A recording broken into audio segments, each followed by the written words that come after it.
privatisation Sichewi. Donc effectivement, la loi de finances prévoit 5 milliards de dirhams. Donc si on considère la part du fonds Hassan II, ça fait bien les 10 milliards, on est d'accord. Donc le portefeuille qui est privatisable, soit par, on va dire, une introduction en bourse ou une cession, on va dire, à des institutionnels privés ou internationaux sont connus.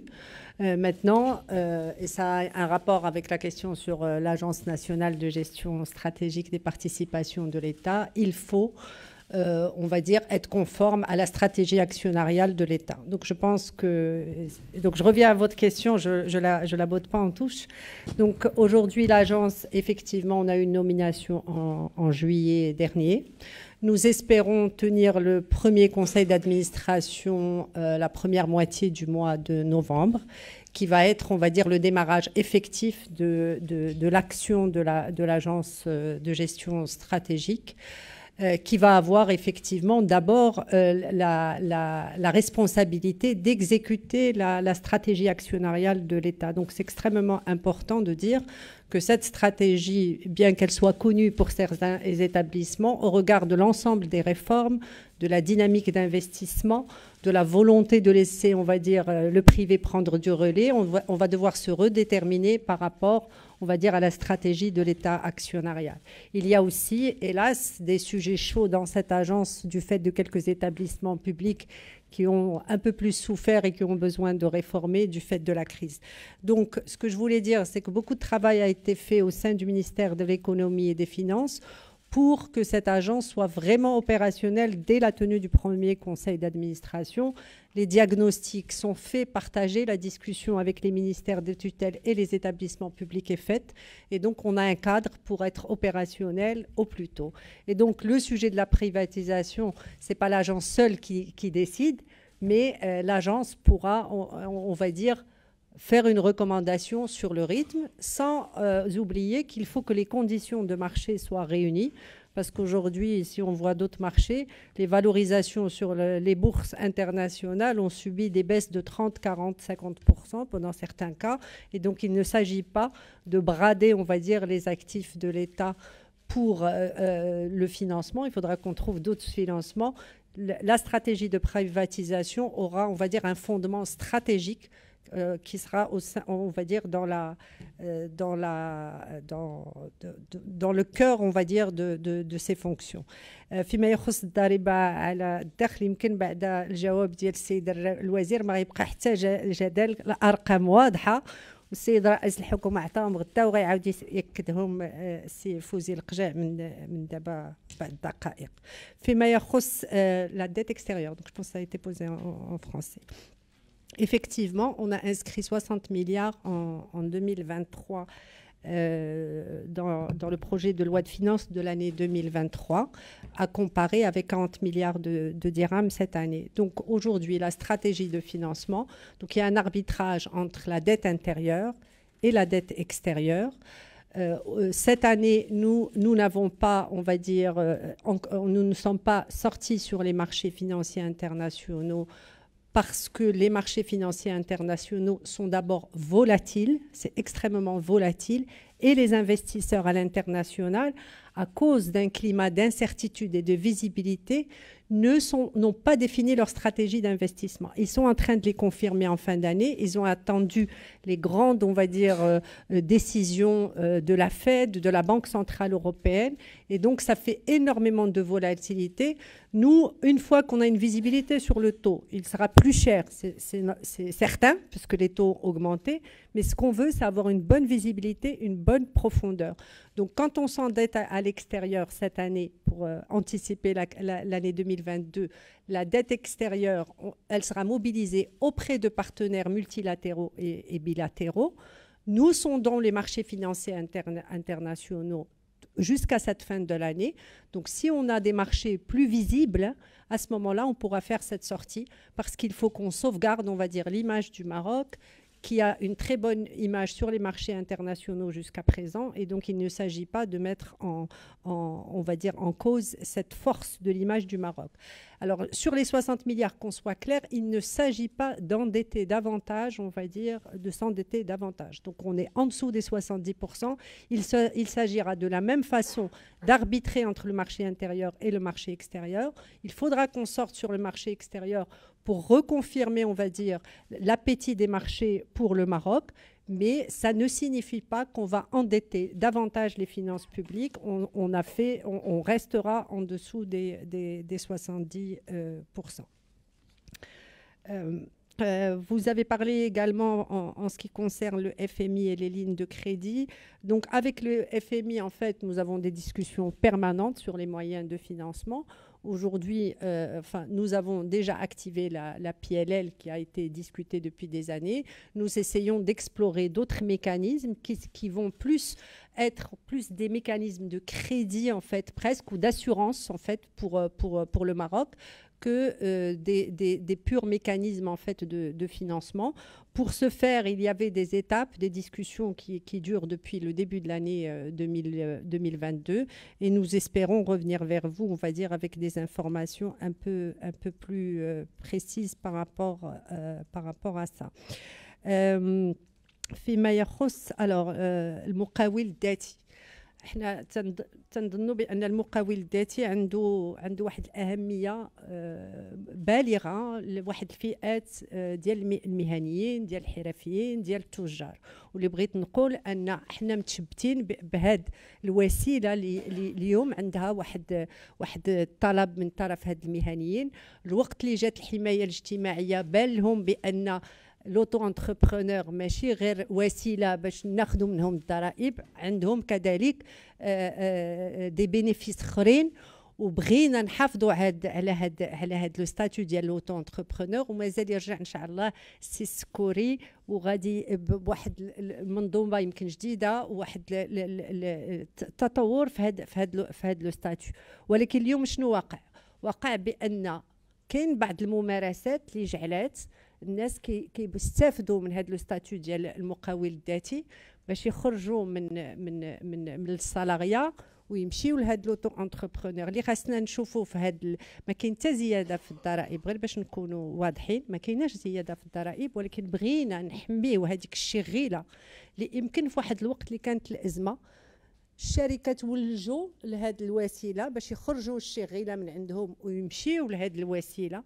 وهنا اش غادي غنخلقوا واحد الهشاشه اللي كانوا الناس شنو بغينا الشركات واصحاب المقاولات يحافظوا على هاد الشغيله، يعطيوهم الحقوق ديالهم وما يلجؤوش لهذه الوسيله باش يستعملوها باش تخفيض من الضرائب او من لي كوتيزاسيون سوسيال. اذا اللي كان الهدف من هذا التدبير الجديد في قانون الماليه باش نحافظوا على الجوهر وعلى الفلسفه ديال لوتو انتربرونور، ماشي باش نزيدوا في الضرائب وباش نبقاو ما تكونش هشاشه في التشغيل. وشفنا وقت الازمه اللي كيضيعوا الناس الاولين هما هذوك اللي ما عندهمش وسيله انهم باش يحافظوا على واحد المدخول كيديروا داكشي اللي يطلبوا منهم. وبالتالي بغيت ناكد ما كاين زياده في الضرائب، وحنا مهتمين بالنظام ديال المقاول الذاتي. فيما يخص الفرضيات، اولا هذيك 4% كيفاش خصنا نقراوها؟ كاين زياده في القيمه المضافه ديال الفلاحه تقريبا ب 13%، وهي اللي كتساهم تقريبا بنقطه فاصله 6 في نسبه النمو في هاد 4%. الى حذفنا القطاع الفلاحي نسبه النمو اللي كاينه في هاد قانون الماليه في القطاعات الاخرى كتمثل 2.6%. هاد 2.6% ما جات لان كاين تدابير في الاستثمار العمومي، كاين ان شاء الله استثمار في القطاع الخاص، كاين واحد الحيويه في جميع القطاعات الاقتصاديه اللي شفنا في الصادرات في السياحه. شفنا الارقام ديال 2023 كان 2022 راه ما اشتغلوش 3 شهور الاولى كان كل شيء مغلوق، والوقت اللي يرجعوا السياح للبلاد راه عاوتاني كان خصنا واحد شهرين ولا 3 باش تعاود تحرك العجله ديال السياحه. اذا 2.6 في هذه القطاعات كتبان لنا معقوله ويمكن طموحه شيئا ما، ولكن معقوله وكتاخذ بعين الاعتبار الظرفيه اللي كنعيشوها والارقام اللي كاينه عالميا. فيما يخص نسبه التضخم ديال 2%، اولا خصنا نقارنوها لان في 2022 اللي شفنا الزياده الكبيره في الاسعار. اليوم تيبان لنا تقريبا شفنا غير البترول كاين نقص، كنا في 100 وشي حاجه ودابا كاين توقعات ديال 93. على اي حنا في الفرضيات ديالنا كنعتمدوا على المؤسسات اللي كتشتغل على هذه الفرضيات، ومن ضمنها المؤشرات والتوقعات ديال البنك المغرب اللي كتوصل ل 23,2.4%. اذا غتقول لنا علاش هما داروا 2.4 وحنا درنا تقريبا 2%؟ لان كاينه تدابير اخرى. هما بنك المغرب عندهم مسؤوليه ديال السياسه النقديه والتحكم في التضخم مباشره، ولكن كذلك عنده وقع غير مباشر على الاقتصاد، في حين التدابير اللي كتقوم بها الحكومه عبر قانون الماليه هي اللي غتوفر لنا الوسائل باش هذاك 2.4% تولي 2%. فيما يخص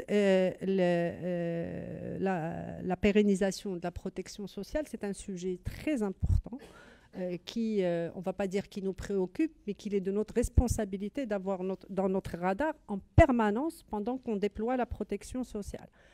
3/3, on va dire, de la population marocaine, 1/3 qui est assuré depuis des décennies, qui doit continuer, on va dire, à payer, on va dire, sa protection sociale.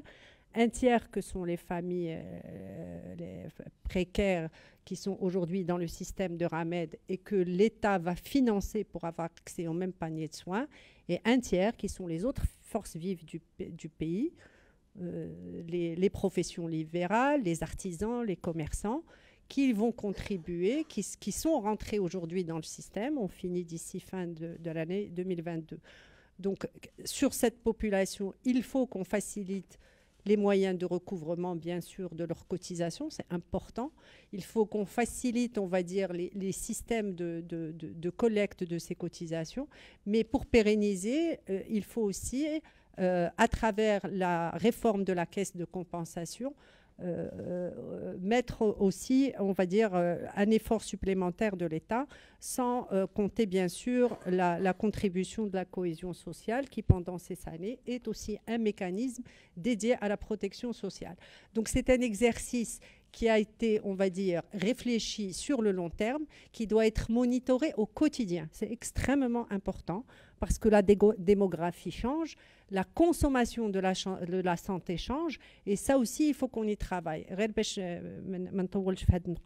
Sur la protection sociale, il y a un service, il y a une consommation. Aujourd'hui, typiquement, sur les médicaments, ça nous coûte plus que 30% de la facture de santé. Donc, il y a des mesures à côté pour accompagner l'industrie du médicament. Il faut que notre pays soit souverain dans l'industrie du médicament.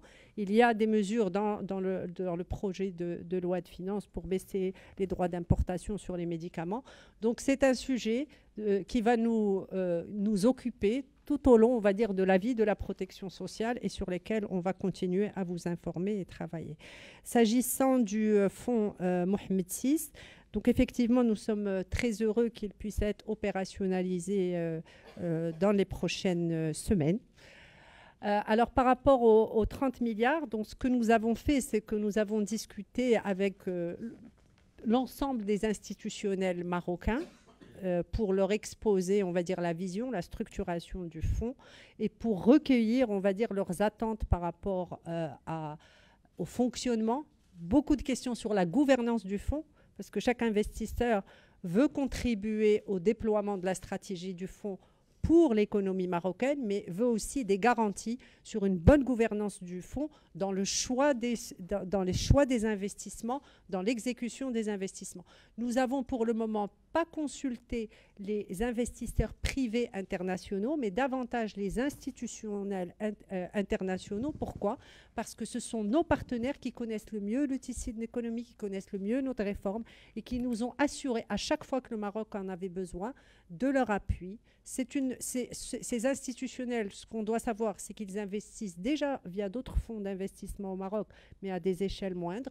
Donc ils connaissent cette industrie, ils connaissent, on va dire, la rigueur et la discipline des équipes de gestion et ils nous ont assuré que ce projet les intéressait, toujours avec les mêmes, on va dire, garanties qu'on doit donner sur la vision claire, la stratégie d'investissement et sur la bonne gouvernance du fonds, extrêmement important pour qu'il fasse part de la décision. Bien sûr, cela pose la question non seulement de Itmar, mais également comment on travaille avec les autres instruments très forts de notre pays, que sont le Fonds Hassan II et la CDG. Bon, le Fonds Hassan II et la CDG ont une mission qui se chevauche moins, mais pour autant, je pense qu'il y a des synergies à aller chercher. Sur Itmar, je pense que ça nécessite beaucoup plus de clarté pour qu'on ne se marche pas sur les pieds. Je pense qu'on va laisser le directeur général du fonds préciser avec les gens d'Itmar une clarification des missions et revenir vers vous pour vous expliquer tout ça.